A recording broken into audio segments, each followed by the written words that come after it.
County History Commission Inventory Committee on September 21st, 2020.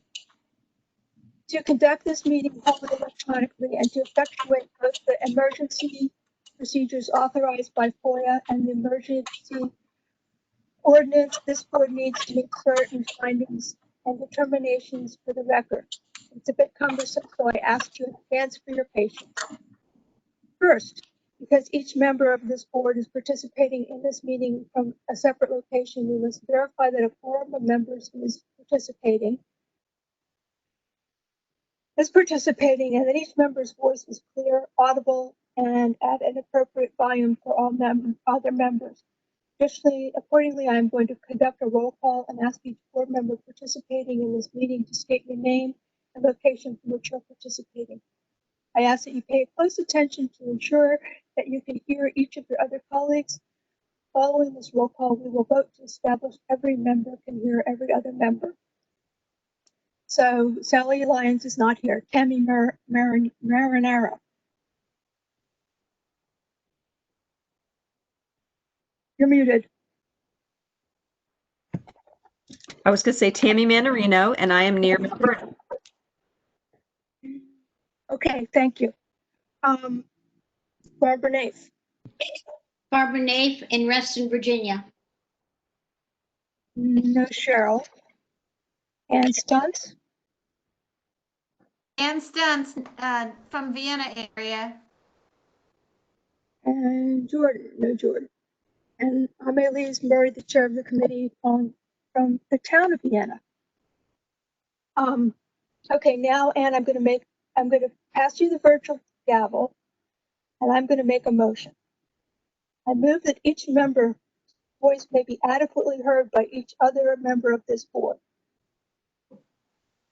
Oh, do I get to second it or ask for seconds?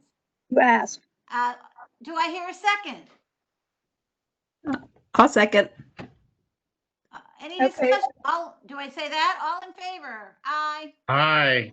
Oh, we can hear Jordan too, a bonus. Okay, Jordan. Thanks, Tammy. Jordan, I'm going to come back to you then. Would you just state your name and where you're calling from? Jordan Tannenbaum from Fairfax, Virginia. Okay. Okay, now we move on to the next one. Motion. Having established that each member's voice may be heard by every other member, we must establish the nature of the emergency that compels these emergency procedures, the fact that we are meeting electronically, what type of electronic communication is used, and how we have arranged for public access to this meeting. Oh, did you just move that? No, I'm about to go to the next one. Okay. Oh, Therefore, I move that the state of emergency caused by the COVID-19 pandemic makes it unsafe for this board to physically assemble and unsafe for the public to physically attend any such meetings, and that as such, FOIA's usual procedures, which require physical assembly of this board and the physical presence of the public, cannot be implemented safely or practically. I further move that this board may conduct this meeting electronically through a dedicated telephone line, and that the public may access this meeting by calling 1-408-418-9388, access code 173-010-6048. It is so moved. do I hear a second? Second. All in favor, say aye. Aye. Aye. Any opposed, etc.? Finally, it is next required that all matters addressed on today's agenda must address the state of emergency itself and are necessary for continuity in Fairfax County government and/or statutorily required or necessary to continue operations and the discharge of the board's lawful duties, purposes, duties, and responsibilities. It is so moved. Is there a second? I second. Barbara seconds. All in favor, say aye. Aye. Aye. Any Aye. opposed or abstentions? No. The motion passes. Okay, I'm seizing the chair again. Wait, here you go. Thank you. Okay. There's an item that we're going to add onto the agenda. It's the, I don't know how to pronounce it, Denise, National Register nomination that was just passed. Oh, Bois Bois Doré. Mhm. Bois Doré. So that we'll discuss that after the ST Turret Senior House / Briarwood Farmhouse nomination, which is what our first item is. And so do you all have your forms ready so we can discuss it and go through and fill out a consensus form? I have to admit, I didn't fill out the form, but I read the thing. So I'll just nod a lot on my side. Okay, I'm in the same boat because I spent the day on CNC, but I did just finish rereading this nomination, which I read a long time ago. And so I can also nod. I just didn't write anything down. okay, well, that's fine.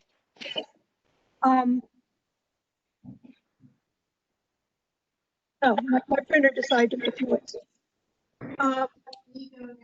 Basically, we've got the address, the ST Turret Senior House / Briarwood Farmhouse at 8914 Muir Street, Fairfax, Virginia. Tax map number is on the form. It's a building. Periods of significance. It was built in 1911. Do we want to end that, or do we just want to leave that open? Since it will still be standing as an example of its architecture. I guess it hasn't ended yet. Right. As long as it wasn't, they didn't turn it into a spa or something in the meantime, They don't seem to be. which they didn't. It's too small. It is. Area of significance from the National Register. I think it's the same as the consultant suggested type period. It's characteristic of a type period or method of design or construction. And I think it's of local significance. And then this inventory of historic sites, criteria of significance. I think that it's simply as the consultant picked criteria for. Wait, that broke up a little. How did you say that sentence? I think that it's just as the consultant selected choice number 4, embody the distinctive characteristics of a type, period, or method, design, or construction. Yeah. Yes. That's the pro forma part.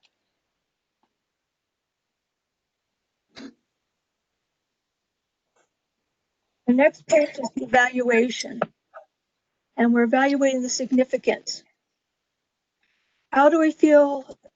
How do we feel? Excellent, very good, fair, poor, about persuasive narrative and supporting criteria of significance.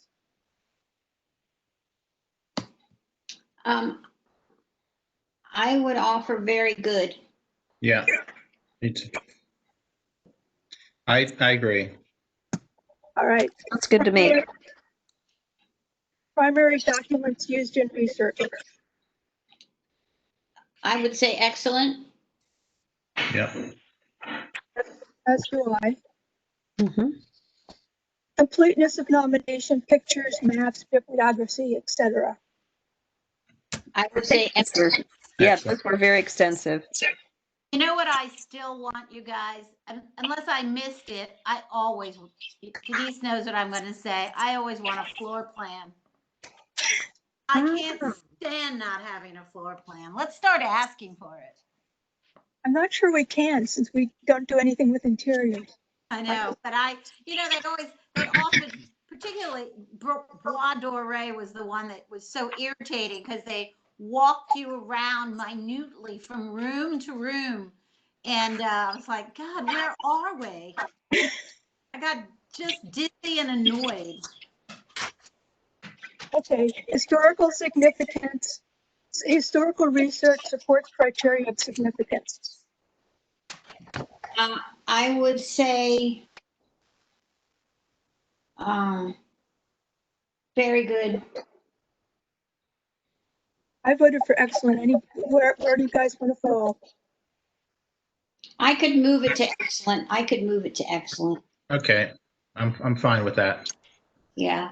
Okay, I'm assuming that Tammy will yell if she objects. I will. I'll yell. I'm just taking it all in. Okay, do we have any notes that we want to add on this? I never write notes, to be honest, when I fill out these forms. I was gonna say, this has nothing to do with anything informal, but it's a very ordinary little house. And 50 years ago, we'd have said, eh, but it's so precious now. These were everywhere in the old days. But anyway, I support everything we've said. They did a really nice job. Do we know, I couldn't gather from this, I may have missed it. Is it going to be saved as part of this development, or are we just recording it and it's going down? I mean, when you look at there's this big cut and then there's the steps to enter the house. It's just really just. So I read the proffers today. I just reviewed them and I saw nothing about preserving the home. However, the house remains and the development is in. So although there was no provision for preservation, I think that they have done preservation as well as done the liquidation and nominated to the inventory. Interesting. They also had a plaque. They're supposed to install a historical plaque or marker or something like that. Elise, did you have a question? Oh, No. sorry. From the photographs, it looked like the houses were being built around it. Very close. Very Yes. close. Think about the houses that are like poor old what's that, Highland View. Oh my gosh, the houses are just like breathing down its neck. That's what we do anymore. We just have to be thankful we save anything, no matter how we save it. Yeah, yeah. And Highland View had the help of the Architecture Review Board because of the proffers. Yeah. Okay, the next section is integrity. Mhm. And Well, it doesn't have integrity of setting. I think we'd have to agree with Yeah. that. Oh, yes, that's right. it's Yeah. poor or fair. Well, let's go in order of the form. Association. So, I thought it was good because it's still, the house is, well, it's been resided, but it's still fairly intact as what it was in 1911. Yeah. Its footprint is very clearly, you can tell what's what and what's new and what's not. So good work. Yeah. And I thought design was probably good as well.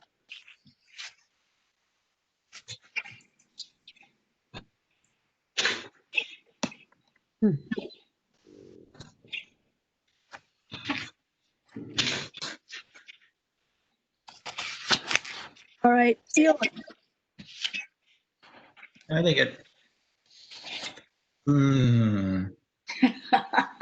Tough. That's a tough one. Yeah, I would say fair. That's what I voted for. Anybody other? Yeah. Yeah, I have no objection to that.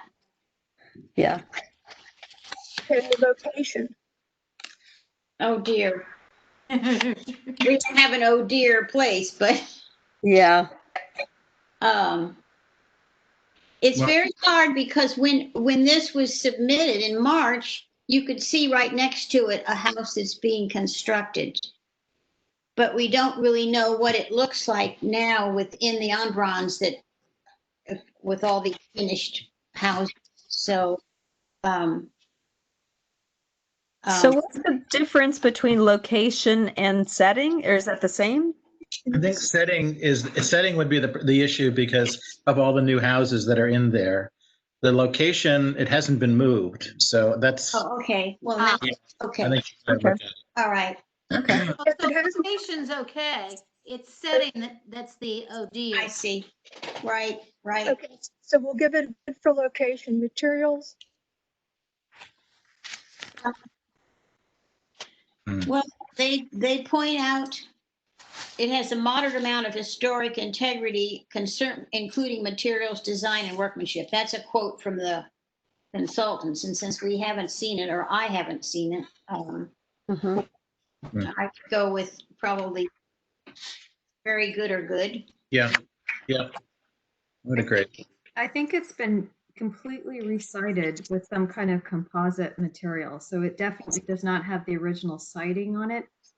It doesn't mention whether it's underneath the material or, No. yeah, yeah, it said composite siding to appear to be lap siding. yeah. I was gonna give it a, actually, I was gonna give it a good, but I'm thinking maybe it's a fair just because of the amount it's also hard to tell if the windows are original. Hmm. From The the discussion, the yeah. shutters certainly aren't. They're- Yeah, No, the shutters aren't, it's hard to tell if the windows are. The siding, I think, has been completely replaced. But it could be that the original siding is underneath whatever they put on top. I can't tell. Not from the description. Right. I figured since they did a really good job on the research that the statement moderate amount of historic integrity in materials, design, yes, but materials and workmanship. And so that's kind of what I was going on. It was, Yeah. Mhm. it's hard to know. Whatever you all go with, I would. so I think we're leaning between fair and good. Yeah. I would do a good, but that's Yeah, let's do good. Yeah. That would be good. because it's in, if you look at it, it's what's there may have been there since 1950s. So by now, even the 1960s, that's 50 years, right? Right. And it's still a residence. You could see that by, at least it was when the photos were taken. So I don't think it can be anything else where it is. I know. It's actually, it's closer to Anne than to me, but it's a neighborhood that has always been sort of a black hole to me. Well, Okay. even to me, it's that awful little area between Lee Highway, that lovely neighborhood between Lee Highway and 66 that where people who are trying to take shortcuts go to die. Yeah, because the road don't go straight. But yeah, it's a nice treed neighborhood. It's we really I'm embarrassed I didn't get over there because it's so close. I could have. Well, I'm planning on getting my flu shot at the Safeway across the way, so I'll check it out when I go there. Mm-hmm. Okay, So now we settled on good. We settled on good. Yeah, we settled on Yeah. good. Now we're to setting. setting is poor, it's poor, or whatever the below fair is, I would think. Yes. Through no fault of its own. Right, exactly. We won't. Yeah. Workmanship. Workmanship. Good. I'd say good. It's hard to tell because we weren't there, but Yeah. Okay, I'm voting for good as well. Do we have any comments about the integrity?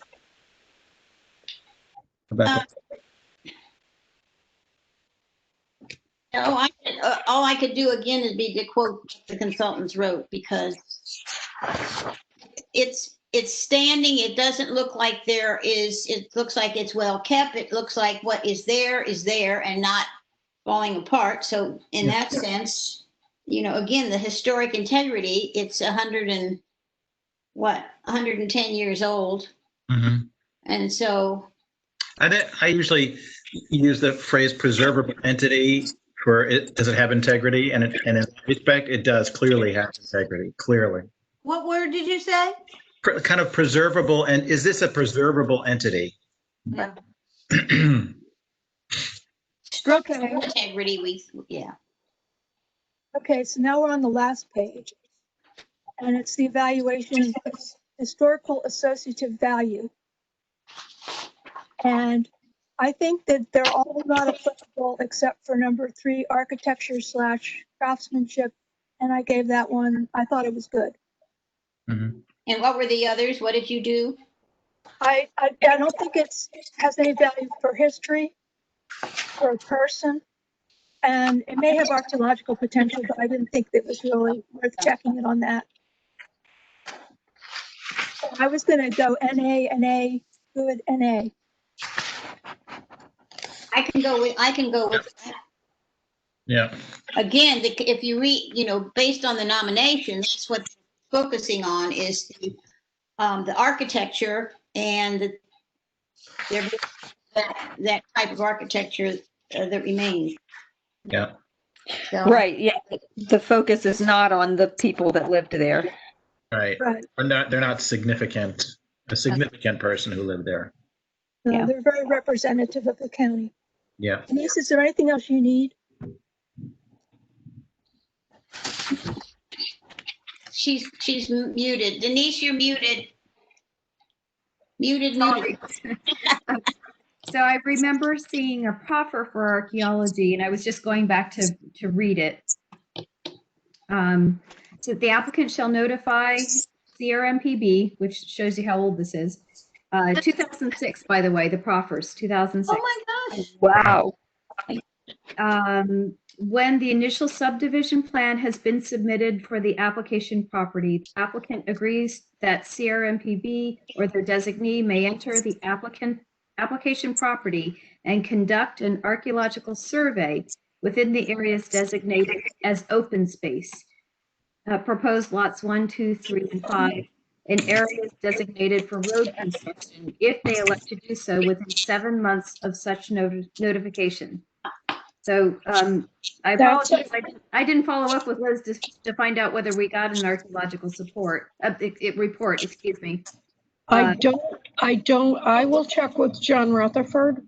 I don't think we did, but the wording in that is from the bad old days, because when Mike Johnson was with the county, he had the opportunity to take volunteers out and do that kind of work. We can't do that anymore. And there are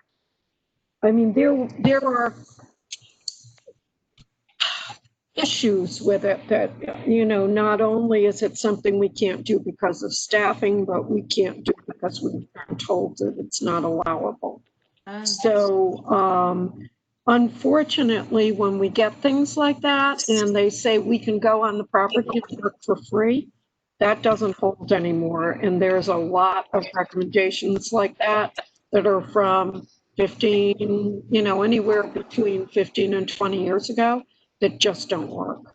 And once Mike retired, that whole way of doing things went away because we're just plain. Even if we had the staff to do it and we wanted to do it, we're not allowed to do it. Oh, boy. So that's, in those cases, for the most part, sometimes you'll get a nice developer who will say, oh, yes, I'll go out and I'll put money on it. But when that's the type of proffer there is, usually it's like, well, we're giving you your notice. If you can't do it, too bad. So regrettably, that's the situation. So I think given what it is, there's probably not a lot of archaeological potential unless there's prehistoric, was prehistoric sites underneath the houses that built. yeah, sometimes what you'll get, Elise, are like, for want of a better description, islands of preservation. So you'll get a little bit here, a little bit there in between things, but not necessarily something that's across the board. So, but it is, I will check with John Rutherford in the morning, but in all likelihood, if that's in the proffer, that won't fly. Okay. Then I think what I'm looking for is a motion that it's the opinion of this committee that we will recommend that the History Commission place the S.E. Terrace Senior House / Briarwood Farmhouse on the inventory. So move. I seconded.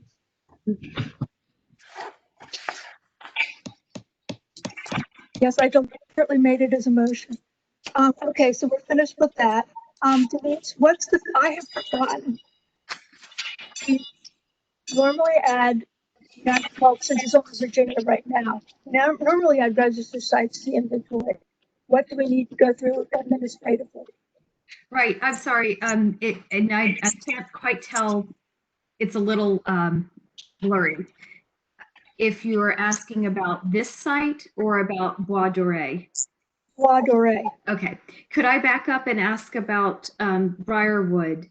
So what are the next steps for getting this to the commission? Do I send this entire package to the commission for their review?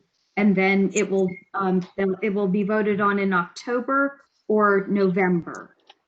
Normally we nominate it in 1 month and vote the next, so it would be send it to them for the October meeting and we'll vote in November. Do we note that our committee is well, I guess we are recommending it, so that's presented to them. We are recommending inclusion. We have recommending it for inclusion, right? I will attempt to attend in October and I will say that in my report. That we're putting it forward to the commission and that we recommend including it. So I could send this out prior to the October meeting though, correct? Yes, anytime that suits you. Okay, thank you. So Bois Doré, you had a question about it. So yeah, I actually don't know what the next steps are. It was voted by the 2 state boards to be listed in the Virginia Landmarks Register and recommended for listing to the National Park Service for the National Register. So I don't know whether your policy is to add a site if it's on the Virginia Landmarks Register, or whether it's your policy to add the site when it actually is accepted by the National Park Service for National Register listing. I don't think we really have a policy. Do you think we should wait for National Register? Well, I don't think that the Fort Belvoir Military Railroad was ever forwarded to the National Park Service for National Register listing. I think that's because it's military. Right, so I think it's just on the Virginia Landmarks Register. But right before I got to this position, I think you all went ahead and adopted it as an inventory site. Okay. So if you just on that precedent alone.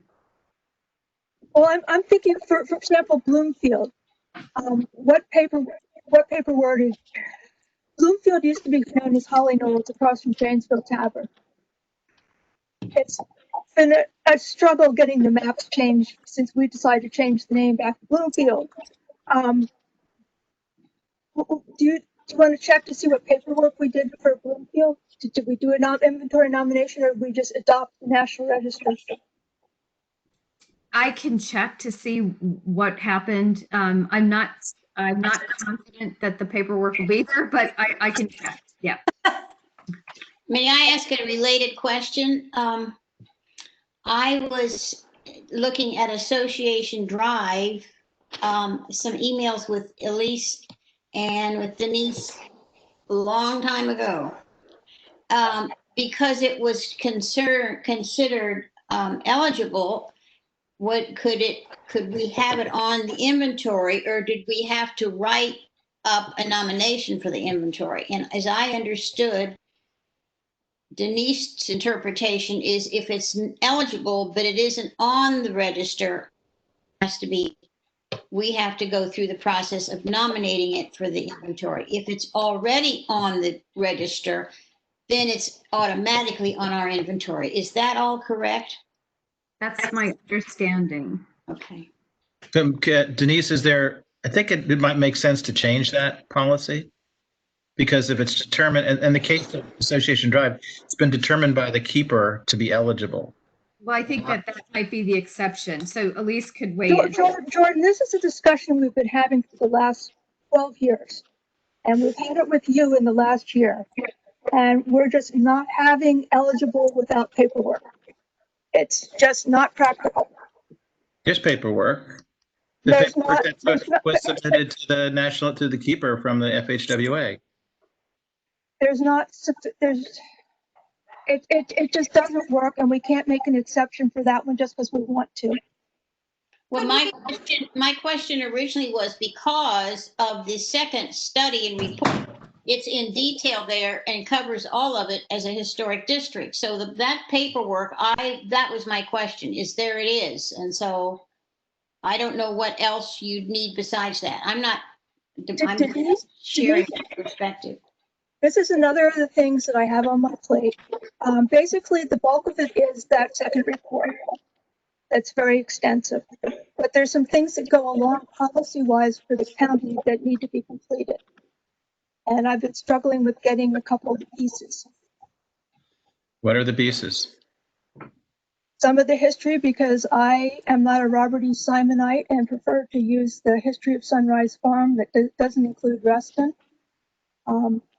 Wheelie is irrelevant to that site because it was never part of Wheelie. So there's just some pieces that need to be threaded through.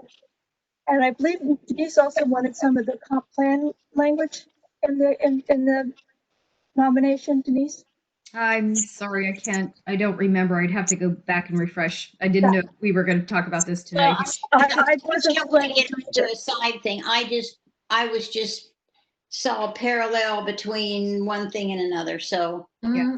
I mean, I'm happy to have the conversation. I just would have to do a little. It's been so long. It's just there's been so much that's happened between then and now. I totally understand. I just thought it was an opportunity for clarification for me, so brought it up. Okay.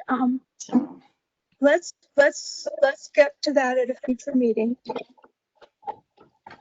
And I will go back through to see where I am because I still haven't gotten to it. So I guess what we need to do, Denise, is if we're automatically putting it on the National Register, because we can't automatically put it on the list until it gets put on the National Register, I think. Okay, so that's not the Virginia Landmarks Register, but the National Register. Yeah, let's use that as our threshold date. Threshold. And should the National Register nomination be sufficient paperwork for you from an administrative point of view? Yes, it's our nomination form is based on the National Register nomination form. So it contains the same fields and would have the same information. Okay, so we'll cross that bridge in a month or two. Would you say, Elise, that that it's a hard and fast rule that we would wait for National Register, or would there be situations where it might be okay to just go with the one? Well, Denise is going to do this housekeeping in a number of months. She's going to put an SR and a VR next to it. And so, she may as well do her housekeeping in the future. I know what you're talking. I think you're talking about the Freeman store that got hung up in National Register consideration. Yeah, that's one thing. And then just generally, you could imagine something, I suppose, not quite making it to the National Register, but given that they made it to the state's bigger and cooler than us. So, okay. Well, we can put it on the inventory with an SR, and then we can change it to VR or whatever our letters are. I see what you mean. Mm-hmm. I think we do have some sites that are only Virginia Landmark Register listed and not National Register Landmark listed. Like that too, yeah. Like the military railroad. The military sites, I believe, are from what I understand from John Burns, that the military sites are not on the National Register. Yeah, the military sites will never get on the register because the military doesn't nominate properties as a policy now to the National Register. We're not talking military property necessarily, are we, or are we? Well, if it's on, I thought it was, isn't it on Fort Belvoir? There's a number of things on Fort Belvoir on the inventory. Are talking specifically, yeah. I hear you. Interesting. That are on the state register.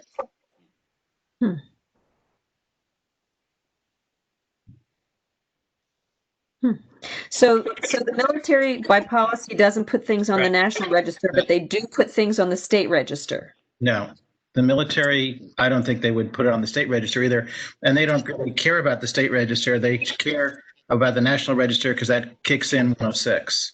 So the Navy, the Army, for sure, I teach these courses. And whenever we talk about nominating properties, because under Section 110 of the National Historic Preservation Act, all federal agencies are required to identify and nominate properties under their jurisdiction or control to the National Register. However, the Department of Defense has decided they don't want to do that. And the loophole is that particular line, a particular requirement doesn't have a date. It doesn't have a time where you have to have it done. So because it's open-ended, they've determined that they don't have to go through that process. Can an outside party nominate something that's on to the National Historic Register without the permission of the owner? No. I mean, it's owner consent and for the register. Yeah. But you know, for 106, they're treated the same. So if it's eligible, it's treated the same as if it's on the register. That's true. Yeah, interesting. And one thing just to clarify, that military railroad, I believe, was they filled out the Virginia Landmarks Register paperwork just like they did for Mount Air. It was a mitigation measure for other sins. And so they got that. They didn't kick it forward to the National Register, but they did fill out the paperwork. Okay, well, that's good. Okay. That's what I thought. I was pretty sure I'd seen that. Maybe a house that's on case. I don't know about a house, but I know I was involved with the military railroad. Okay. The people who were at Fort Belvoir at the time hated me. Well, they were clearly off base, way off base, Liz. What? And that must have been after Chris Daniel was there. Oh, okay. Isn't the house, we looked at it when we went down and on Jordan's field trip to the collections, and it's a famous something or other. Was that the Thermocon house? Yes. But I think that's on the National Register. I think it is too. Yeah, That was actually when Tish Tyson was the representative of Fort Belvoir. It was something. It's something. Yes. In Belvoir, but there it is. It's cool. So somehow it sneaked through. Yeah. Well, I think earlier on they did that, but now they've changed their minds, their policy. We process those as we see them. So So as a general rule, we wait until the National Register is accepted, that the National Park Service puts it on the National Register, unless we know that it will not be moving forward, and then we can make a go by case. Does that sound reasonable? Okay. the plaque is still on my to-do list. Okay, items for future discussion. We have 3 more outstanding nominations: Oakside Farm, Willie C. Preston gravesite, and the Carter Tolliver Cemetery. I don't know if they each need individual meetings or not. I'd like you all to look at them and see if you are comfortable that they're ready to be voted on. And there are some archaeological questions regarding the cemeteries that I would like to nail down with Liz and give a presentation to you guys before we consider the grave site in the cemetery. And so I ask you to look at them. The next item on the agenda is whether family cemeteries belong on the inventory at all. The last cemetery that was put on the inventory was along with a building, which was Little Zion Church in 1991. Before that, the last family cemetery was in 1986. These have gone through the 2 inventory reviews where we cleaned out sites that had Tammy, that were cleaned out sites that had absolutely no archaeological potential or anything left because they have archaeological potential. But we really haven't thought about whether family cemeteries belong on the inventory, given that the county and state law provide them protection. So that's something I'd like you to ponder, and I will pass you some information on that. And I will coordinate with Liz. Is that okay? And Denise, Elise, I had responded the other day to that email you sent. I don't know if it ever got out of our system, but I did respond. But if you can identify, I'd like Denise to be part of the conversation too, because she does deal with inventory. But if you can identify 2 or 3 times that would work for you, we'll see. I mean, if you had a calendar I could look at, that would be great. But if you have, if you can identify 2 or 3 times, we'll come up with a time. Okay, well, then we'll coordinate. Okay, that sounds good. You can give me a call. You've got my Okay. phone number, right? I never did get your response. That's why I really resent it today. I just like to have all the cards on the table before we have this discussion. And then the last two items on the agenda are Denise's from a year ago, 11 months ago. She left. I told her she could delete them if she wished, but she left them on. So revised instructions for district nominations. Yeah. So that's. So we have a draft revised district nomination instruction that I think Stephanie was working on. And this was at a different time in my workload when I thought I could do this. You take Confederate names off my plate and get rid of the monuments board matter, and we'll be done. And maybe I could look at this again. But yes, I think both are worthy topics to take on. I honestly believe that Stephanie's done most of the revisions for, I don't know whether she ever brought those to the committee or not, but she was definitely working through them. The revisions to the Some papers, but I'm not sure what generation they are. I was looking today, but yeah, I don't know. I think at the moment we don't have instructions up for district nominations, and I think it's important to have them. This is where we just have one example of a district nomination. Right. Is that the one? Yes. The Tinner Hill. Tinner Hill. Yeah. Mm-hmm. And for instance, Association Drive would be a district, and it would be good if we had the instructions up as well as an example. Yes. Yeah. So Scouts and I are working on it whenever it happens, and I get a little break in the schedule. It is definitely something that I would like to accomplish. So it's Tuxmont is a district, right? Yes. And that one was already approved, or is that one still in the process? Tuxmont is on the National Register. Okay. And then what about Homes Run? That one's in the process? So go ahead, Lisa. Homes Run was put on the inventory like in 1972 or something, or was that 79? And Homes Run Acres and Holland Hills have both been on the inventory for many years. We had Edith Sprouse lived in Holland Hills, and Right. then another chairman who served on the commission for a while, Virginia Peters, lived in Homes Run Acres. So they had patrons down for those 2 developments. Gotcha. And I think we didn't add Tuxmont until it was National Register because it just wasn't really on our radar. Right. This said from the person who grew up in Vienna. Those are all pretty close to me. No, Holmes Run isn't, but Holland Hills and Toxmont are very close to me. So Right, and both of them are in process for historic overlay district. Right, so that was a clarification that I wanted to make. I think, Tammy, you may be conflating the two districts, or yeah, yes. yeah. So what is the difference there? Right, so an inventory district, just like an individual nomination, an inventory property, has no regulatory controls over it.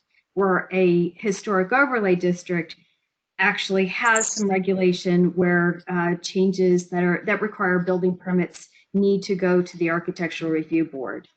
So that's the difference. Okay, so the inventory ones are which ones, and which ones are the overlays? So there are 14 overlays in the county, 13 plus Lorton. And Holland Hills and Holmes Run Acres right now are under consideration for a historic overlay district Okay. regulation ordinance. Holland Hills is well along. Yeah. And it's probably, unless there's horrible citizen outcry going to happen. Holmes Run Acres started about the same time Denise started testifying to the Board of Supervisors on the 15th. Yeah. It was really funny. You started just about at the time the Holmes Run Acres meeting started. Yeah, I was going to multitask, but I decided that would be kind of discourteous. Oh, Turned interesting. you off. So yeah, so that one just started. It's I don't think its integrity is quite as good as Holland Hills. No, I did a really slow drive around there the other weekend, and it's still wonderful, but the encroachment is noticeable. So are you, Tenor Hill, I'm looking at our inventory. Tenor Hill Historic District is on this. Yes. I'm curious to know, like I was looking for cemeteries. Now, Oh, I have a list. Denise gave me a 13-item list. well, but I'm asking those that are on here already. Would we can talk about not having them on there, like the Thompson Family Cemetery I saw, wherever that is? Yeah, My 2 cents on that is no way. Pardon me? I said my 2 cents on that is no way. I mean, I strongly believe that I understand cemeteries have a certain amount of protection, but I also feel that there are cemeteries where there may only be one gravestone and things like that. We don't know how things, I mean, depending on how things play with the current administration, with votes and things like that, we don't know what the protections for resources are going to be in the future. And I think the more protections we have on cemeteries, the better off we are. I would not disagree with you. Here's Ossian Hall Cemetery. You know, I mean, I can. Barbara, Denise pulled me a list. There are 13 cemeteries in the inventory. 8 of them are family cemeteries. The others are associated with the church, or they're associated with the ruin of the church. So I can distribute the list to the whole. Share it with you all as I find them, because they weren't. Now the Park Authority has cemeteries like the Peak Family Cemetery, which is in Martin Luther King Jr. Park, but that's where it is. But it's on the inventory, I believe. Yes. It is. Yes, Yeah. I just was providing names to this cemeteries thing. Okay, I took Denise's list and I went back and looked at the inventory site reports for all of them. And I added to Denise's list of where they were put on the inventory and a brief description, basically family cemetery, no stones. Family cemetery, one non-contemporaneous monument, no other stones. That's the Waters grave site, where he was a prestigious Methodist minister. So I've done some background that I will share with you. I would support Liz on this, and if they made it to the inventory, then I would keep them on the inventory. Yeah. So just so I understand, this is an area where where the inventory departs from the register criteria? Because cemeteries are an exception to, are generally not put on the National Register. Yeah, you have to approve with criteria considerations and stuff. I contributed to that. Yeah. The inventory has never been limited just to the National Register. That's why we have things like Mosby Rock. Yeah. Okay. No, I'm just clarification. Yeah. I think family cemeteries would come under that public significance, those criteria for public significance. Okay. Yeah. And I know this conversation really we're not really having this, we're just touching around the conversation, but I think one thing to consider with cemeteries, even though they are protected, is in a development review, if something's on the inventory, I have a negotiation position to say that it's on the inventory and to ask for things like interpretation or signage or plaques or fencing or those sorts of things, where if it's just not just a cemetery, but if it's just a cemetery, if we're just saying that yes, people were buried here as a family plot, and we're not saying it's historic, it just carries some weight that I can use it to elevate that significance. Absolutely. So it's just a thought to consider as far as family cemeteries. Yeah. And there are African American cemeteries that don't have stones left. And so if anyway, that's part of all this too. So I just was curious because I'm all for keeping them. Okay, well, I just wanted to have a discussion because we didn't really talk about it less in 2008 or in 2018 about the role of family cemeteries. And I was a smidgen concerned that we were going to get the entire universe of family cemeteries nominated. I think people are too lazy to do the nominations. But anyway, that's for the next meeting. Is there anything else anybody needs to cover? No. I had a question you want us to take a look at the nominations for Pope's Head Farm, Willie Preston, and Carter Taliaferro. So is there a deadline? Like, should we be looking at those before the next inventory meeting, or just when do you want us to have an answer on whether we think those should be separate meetings or? Let's have a sort of discussion of whether we think we need 1 or 2 meetings. And would you like to try to aim for another meeting in about 4 weeks? How is it that I've already read them? Because we've had them for months. Okay. And I have been ignoring them. Okay. I had to go back. When I looked at Willie's, I looked at it and I thought, I've already read this. Yes, you've already read it. Okay. If I may chime in, I think that we could probably split them up into, I think that we should probably split them up into 2 meetings.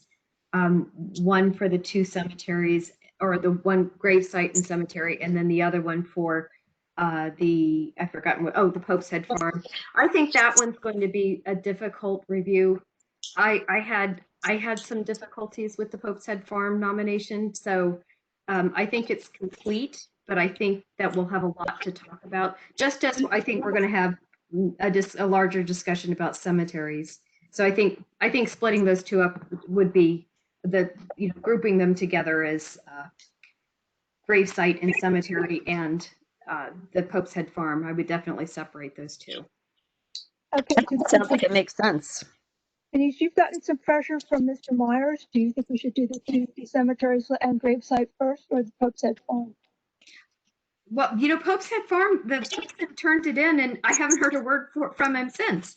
So, but Mr. Myers has checked back pretty consistently, along with the developer for Briarwood. So, thank you for moving this forward, because I think he needs to get off bond, and I think this will be a great relief to him.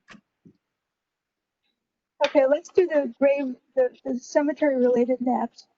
And I'll send out an email. Denise, we'll look at Denise's schedule and other schedules and how totally booked are you guys? What day of the week works best? Don't look until November. Okay, Earliest, as far as I'm concerned. I would second that. Maybe the first week of November, Mhm. or well, so that's a history commission week. You may not want to do that. Maybe the second week, the 9th of November. That sounds good to me. Yeah. After election day. Oh my gosh, yes. and what Uh, day of the week are you thinking of? Monday works for me. Monday works for me. It's fine. It's fine. Yeah. Okay, This timing was fine. we'll go for the Monday after the history commission meeting in November. Anne is silent. I don't know whether she thinks she's unmuted or. Where is she? There she is. All I want to do is find my calendar. I think So, something was going on. That's the 9th, November 9th, right? Yes. okay. Okay. 7 or 7:30, guys. I 7:30. Oh, wait. Oh, well, 7:30. here's my bad thing. If What? this actually happens, this is related. We're having a work session for the town of Vienna to rejigger Vienna's historic register. So I just wouldn't be able to come, and that's fine with me. But you better make sure you get Cheryl and Sally, okay? Well, look to see when else you're available around then. Like probably the next night. I like to watch NCIS on Tuesdays, but for this, We'd have to have it at 8:30. And that's on record now, everyone. That's on record. Ann likes NCIS. It's being recorded for posterity. So can we do Tuesday? George, can you do a Tuesday? Yeah, I think so. Let's see. Yeah. Yes, I can do it Tuesday. Yeah, that's fine. I have to make sure that's not a Holmes Run Acres Tuesday. oh yeah. Oh, yeah. Because no, Holmes Run Acres is Wednesday. I'm sorry, we're doing Wednesday because one of the people can't do Tuesday. So no, I'm probably free Tuesday after. Okay. So November 10th, Tuesday, and we're doing cemeteries, and we're doing, so 2 of those are the cemeteries. Right. And we'll see Pope's Head for the next, right? Okay. 7:30. 7:30. Yes, yeah, 7:30, please.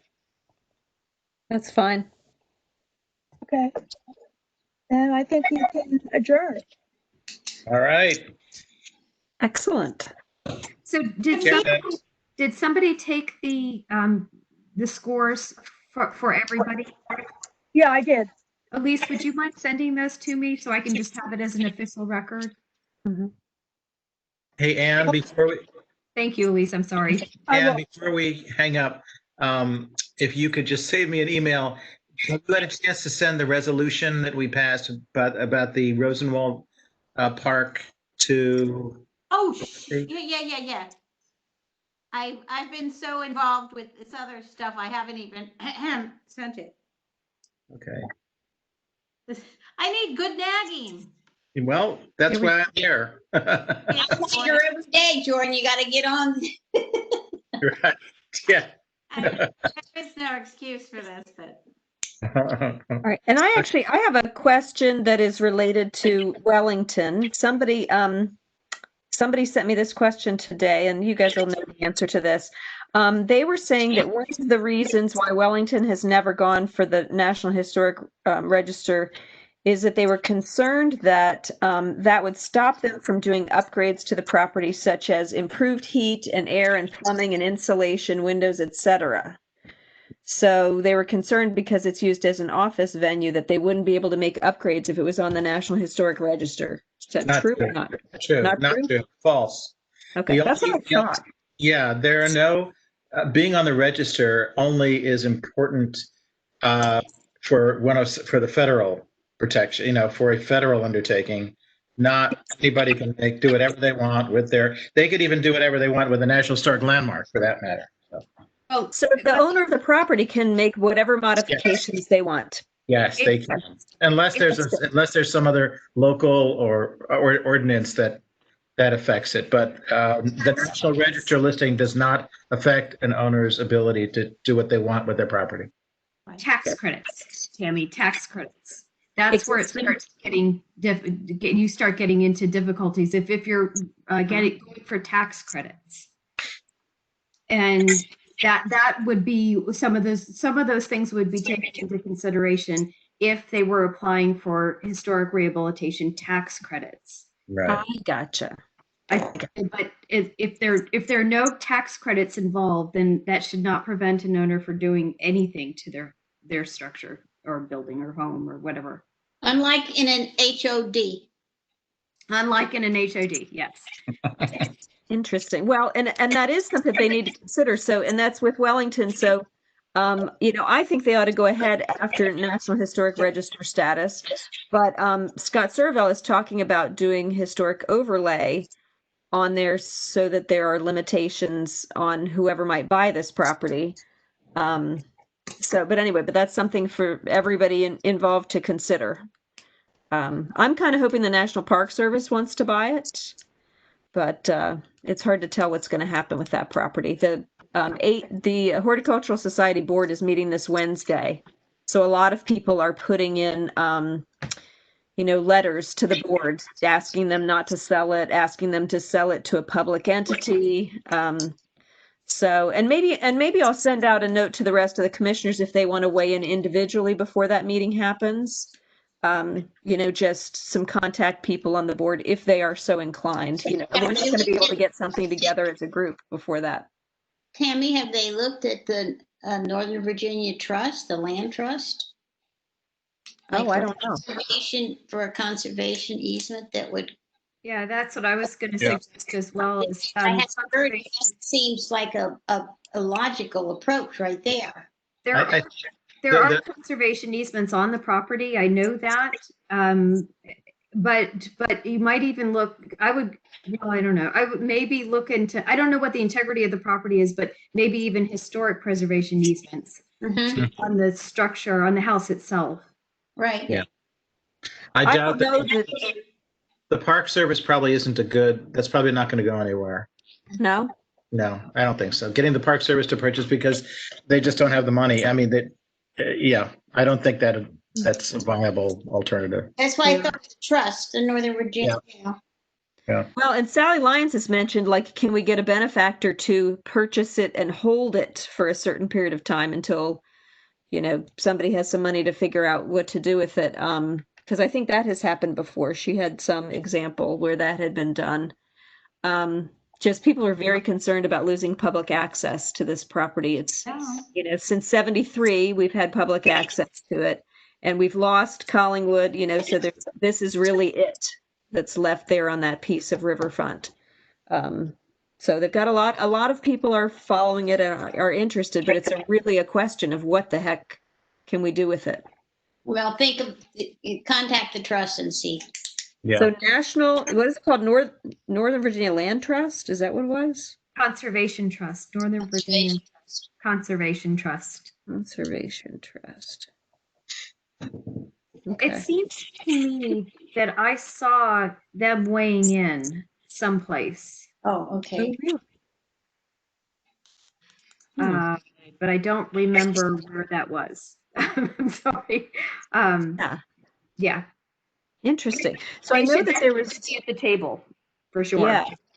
Well, because Servell and Dan Stork had a meeting with, I guess it was with all these partners, with Mount Vernon, with National Park Service, with Park Authority, and they had everybody at the table trying to figure out what to do. Mount Vernon said that they cannot, purchase an external property at this point. They're not in a position to do so. So it's, of course, these things always become available at a time when nobody has any money. That's when Collingwood was sold also. It's when, there's some economic hardship that comes in And that's when we lose these, sadly. So we will figure out something. So we have to. So, all righty. Well, let me know if you shoot me an email if you guys have more ideas of just people to reach out to or people to connect. Yeah, we could put a preservation easement on it or a conservation easement on the structure itself and then sell it. Right. Then it probably it would sell for less, but the house would be preserved. Yeah. You might also contact the National Trust for Historic Preservation. Yes.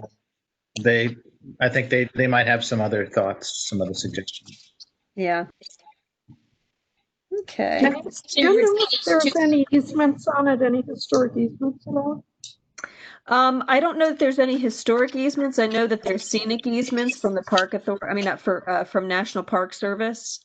I think there are a couple different kinds of easements, and then there's also there's a woman who gave a donation to the American Horticultural Society when this property was about to be sold to the Soviets. So in 1973, she gave this donation so that it wouldn't be sold to the Soviets. And I don't know whether she put any stipulations on there that it had to be open for public access. So that's something they're looking into now is, what was attached to that gift? Were there any, stipulations on there? So we will see. Well, you have more ideas now than when you started. I do, and that's good. Yeah, Sample says Nova Parks is involved. Nova Parks. Nova Parks. He says in this newsletter, Northern Virginia Regional Park Authorities and the Mount Vernon Land Use Association. I guess they had that's who this sit down was with. Oh, Yeah. I see. So, no, okay. Yeah, but I don't see the Conservation Trust mentioned here. No? Well, that would be interesting for them to see what's going on there. That's right. Tammy wasn't on the commission when they came and gave their presentation. No, that's right. No, yeah. I had invited their land easement person to come and present to the commission. Oh, that's interesting. We had So their brochure. Didn't it go out with our 50th, their brochure? Yes. Yep, Oh, yes. it did. Oh, I'm going to look them up. If we have any extra brochures, you can have one. I don't know. This virtual world, where they are. Well, true. I probably have it virtually, and I could probably get it to you. Oh, hey, that'd be great. That's how I learned a lot about them, was their presentation. Oh, it sounds great. Yeah. Yes, I hope there's a lot of documents about Enid Haupt and her donation, because that's what she meant. Yeah. It just breaks your heart when people don't do the documentation properly. Yeah. I hope it's somewhere, that somebody has kept it. And if AHS is the ones that are holding it, I don't know. Yeah, I don't know how open they'd be with it. Yeah. At this point.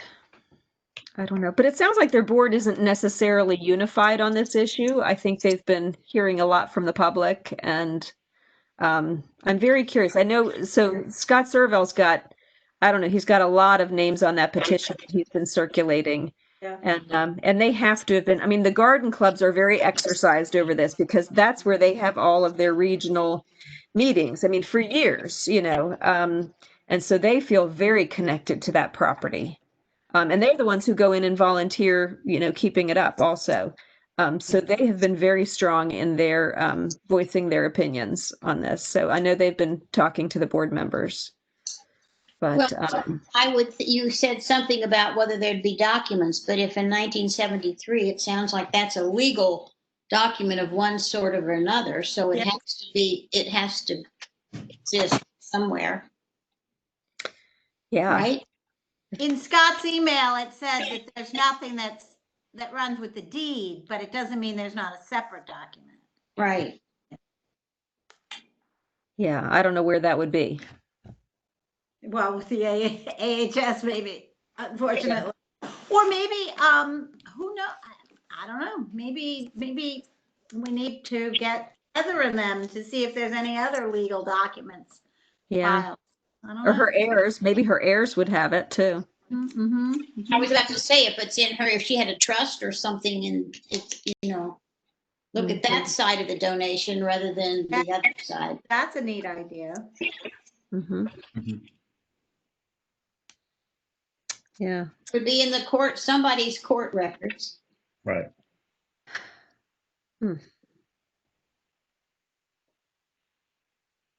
Because they certainly have just this one article from Alexandria Times from 4 days ago. Somebody, found quotes from Enid Haupt saying, being outraged and wanting to maintain public access. And, you don't feel that way and not do the paperwork. If you're Enid Haupt with 1 million high-paid lawyers working for you. She does the garden down there, over by the castle. Between the castle and A&I. I love that. Oh, really? I didn't know that. My goodness, Oh. it's my favorite. It's just this little. Oh, it's wonderful. Yes, Really? Come when the Yankee magnolias are blooming. It's so beautiful. lovely down there. Hmm. Huh. Oh, that's cool. So I think this meeting adjourned a while ago. Yes. Okay. Yeah. Well, we lost our chair.